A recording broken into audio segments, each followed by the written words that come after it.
नमस्कार मंडळी, अवधूत चिंतन श्री गुरुदेव दत्त श्री स्वामी समर्थ महाराज की जय।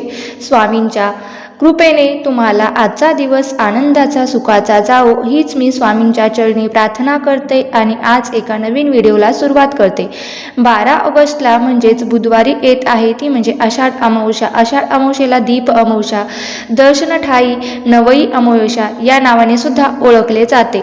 आषाढ अमावस्या ही अतिशय महत्त्वाची अमावस्या मानली जाते, कारण या अमावस्यानंतर लगेच पवित्र असा श्रावण महिन्याची सुरुवात ही होत असते। आषाढ अमावस्या ही दीपपूजन, पितृपूजन आणि दानधर्म यासाठी अत्यंत महत्त्वाची मानली जाते।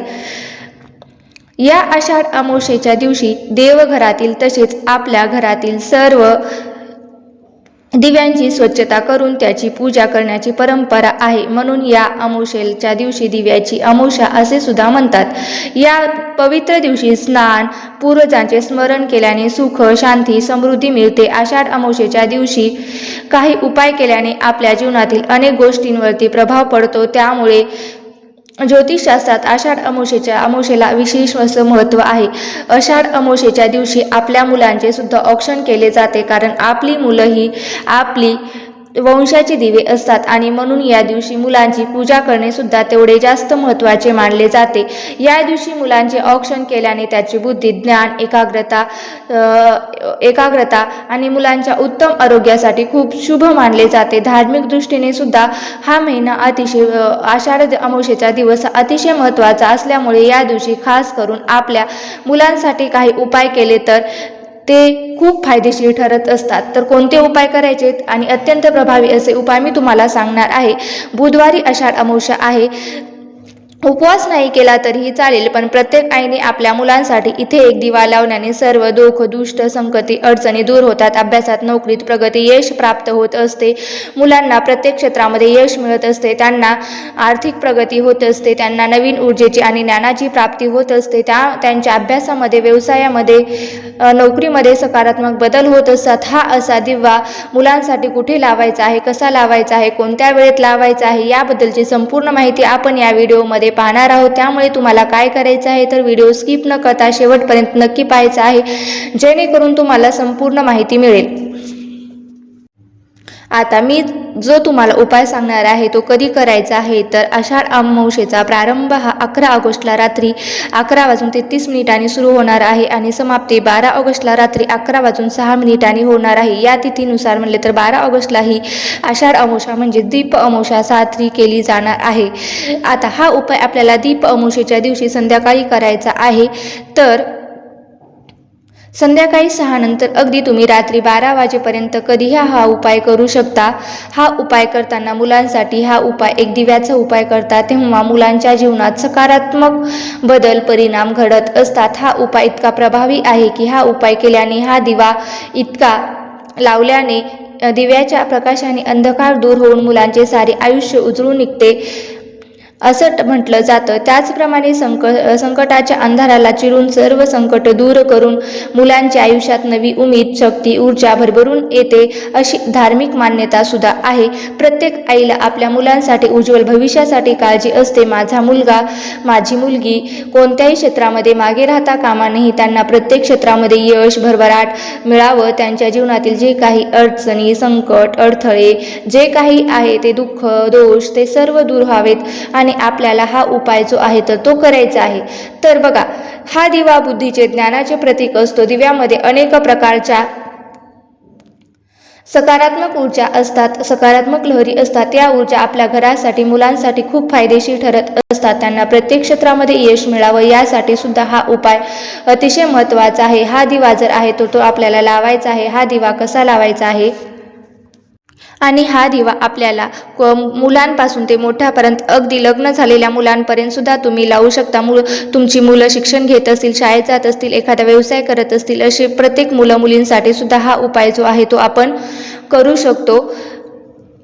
करायचा आहे आणि आपण वर्षातून एकदाच करू शकतो, तो म्हणजे आषाढ अमावस्येच्या दिवशी, म्हणजेच दीप अमावस्येच्या दिवशी. म्हणजेच त्यामुळे प्रत्येकाने हा उपाय जो आहे तो करायचा आहे आणि प्रत्येक आईने आपल्या मुलाच्या उज्ज्वल भविष्यासाठी दिव्यासारखा लख प्रकाश आपल्या मुलांच्या आयुष्यात येण्यासाठी हा जो उपाय आहे तो करायचा आहे. आता हा उपाय करण्यासाठी आपल्याला कणकेचे दिवे बनवायचे आहेत. 5 या संख्येमध्ये आपल्याला कणकेचे दिवे तयार करायचे आहेत. आता हे कणकेचे दिवे तुम्ही गव्हाच्या पिठाचे किंवा तांदळाचे बनवू शकतात. बाजरीचे पीठ वापरायचं नाही किंवा ज्वारीचं पीठ सुद्धा वापरायचं नाही. तुम्ही गव्हाचं पीठ वापरू शकता किंवा तांदळाचं पीठ वापरू शकता. थोडंसं गव्हाचं पीठ घ्यायचं आहे, त्यामध्ये 1 चमचा रवा टाकायचा आहे. यानंतर तुम्हाला अर्धी वाटी गुळाचं पाणी करायचं आहे आणि त्या गुळाच्या पाण्यामध्ये तुम्हाला कणिक आहे तर ते व्यवस्थित मळून घ्यायचं आहे. कणिक मळताना त्यामध्ये तुम्हाला थोडंसं मीठ, थोडंसं तूप सुद्धा घालायचं आहे. असे कणकेचे तुम्हाला अगदी छोटे छोटे आकाराचे 5 या संख्येमध्ये दिवे तयार करायचे आहे. यानंतर जे दिवे आहेत ना ते तुम्हाला उकडून घ्यायचे आहेत. उकडायचे कसे तर पातेल्यामध्ये पाणी घ्यायचं, त्यावरून तुम्हाला एक चाळणी ठेवायचं आहे आणि त्या चाळणीमध्ये हे तुम्हाला दिवे ठेवायचे आहेत. वरून झाकणे ठेवायचे. हे जे दिवे आहेत तुम्हाला 10 मिनिटापर्यंत तसंच उकडून घ्यायचे आहेत. यानंतर हे दिवे तुम्हाला काढून घ्यायचे आहेत, ताटामध्ये घ्यायचे आहेत. एका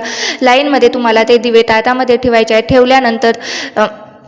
ठेवल्यानंतर आकार ठेवून आता त्या ताटामध्ये 5 दिवे ठेवल्यानंतर या दिव्यामध्ये तुम्हाला आपल्याला लांब कापसाची वात लावायची आहे. फुलवात अजिबात लावायची नाही. लांब कापसाची वात तयार करायची आहे. तेल घ्यायचं आहे.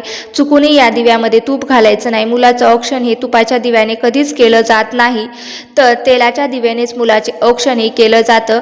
म्हणून तुम्हाला तेल घालायचं आहे. तेल तुम्ही कोणतंही घालू शकता. यानंतर हे 5 दिवे देवघरामध्ये ठेवून प्रज्वलित करायचे आहे. दिवे प्रज्वलित केल्यानंतर तुम्ही प्रथम दिव्याला हळद, कुंकू, अक्षता, फुलं अर्पण करायचं आहे. यानंतर तुम्हाला सर्वप्रथम या दिव्यांची आपल्या देवघरातील देवांना ओवाळून घ्यायचं आहे. जी बाळकृष्णाची मूर्ती असते ना त्या बाळकृष्णाच्या मूर्तीला ओवाळून घ्यायचं आहे. यानंतर तुम्हाला पाठ ठेवायचा आहे. एक आसन ठेवायचं आहे आणि त्या आसनावरती किंवा त्या पाठावरती आपल्या मुलांना बसवायचं आहे. मुलांना पाठावरती बसवल्यानंतर मुलांच्या डोक्यावरती एखादा रुमाल ठेवायचा आहे. यानंतर मुलांच्या कपड्यावरती कुंकवाचा गंध लावायचा आहे. गंध लावल्यानंतर त्यांना थोड्याशा अक्षता सुद्धा लावायच्या आहेत. यानंतर या 5 दिव्याने मुलांचं औक्षण करायचं आहे. मुलांना ओवाळून घ्यायचं आहे. जसे आपली घड्याळ फिरते अगदी त्या प्रकारे तुम्हाला 3 वेळा ओवाळून घ्यायचं आहे. जेव्हा तुम्ही मुलांचं औक्षण करत असता तेव्हा तुम्हाला काय करायचं, ओवाळणार आहे तेव्हा तुम्हाला म्हणायचं आहे, मुला तुला उदंड आयुष्य, दीर्घ आयुष्य लाभो. तुझ्या सर्व कार्याला तुला सिद्धी, यश मिळू दे.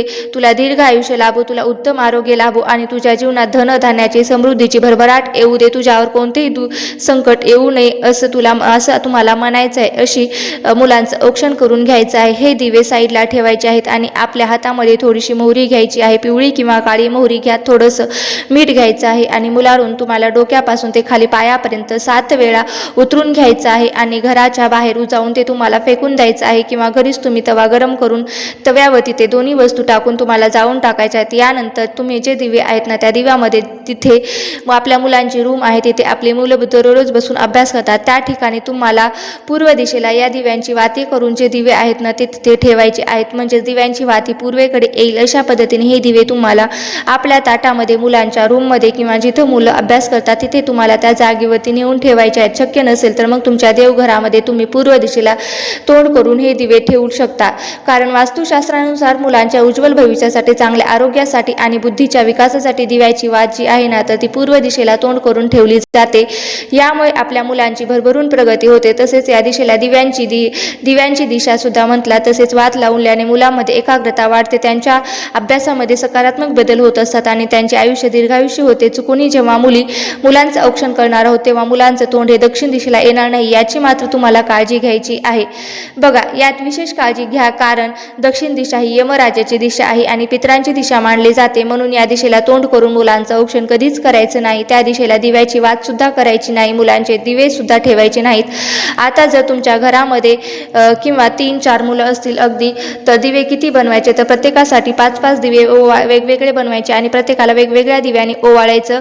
फक्त शेवटी जी तुम्ही मोहरी आणि मीठ उतरवणार आहेत ना ते वेगवेगळे घ्यायचे आहेत. एका मुलावरून हा उतारा केल्यानंतर तुम्हाला दुसरा वापरायचा आहे. तर अशा पद्धतीने छोटासा हा उपाय तुम्हाला आषाढी अमावस्येला आपल्या मुलांसाठी प्रत्येक आईने करायचा आहे. तर बघा, जास्त प्रभावी हा उपाय आहे आणि आपल्या स्वामींच्या केंद्रामध्ये हा उपाय सांगितलेला आहे, त्यामुळे मला तुमच्यापर्यंत शेअर करायचा होतो. आणि हा उपाय नक्की करा आणि इतर कोणतेही उपाय तुम्ही करा किंवा करू नका, पण हा उपाय आपल्या मुलांच्या भविष्यासाठी, चांगल्या आरोग्यासाठी आपल्याला हा उपाय नक्की करायचा आहे. तुमच्या घरामध्ये सुतक वगैरे वगैरे कोणताही जर असेल कारण असेल तर तुम्ही घरामध्ये हा उपाय करू शकत नाहीत, म्हणजे करायचा नाही. मासिक पाळी वगैरे असेल तर तुम्हाला हे करता येणार नाही. हा अत्यंत महत्त्वाची माहिती मला तुमच्यापर्यंत शेअर करायची होती. व्हिडिओ जर तुम्हाला आवडला असेल तर नक्की लाईक करा, शेअर करा आणि चॅनलवरती नवीन असाल तर सबस्क्राईब करायला विसरू नका. धन्यवाद.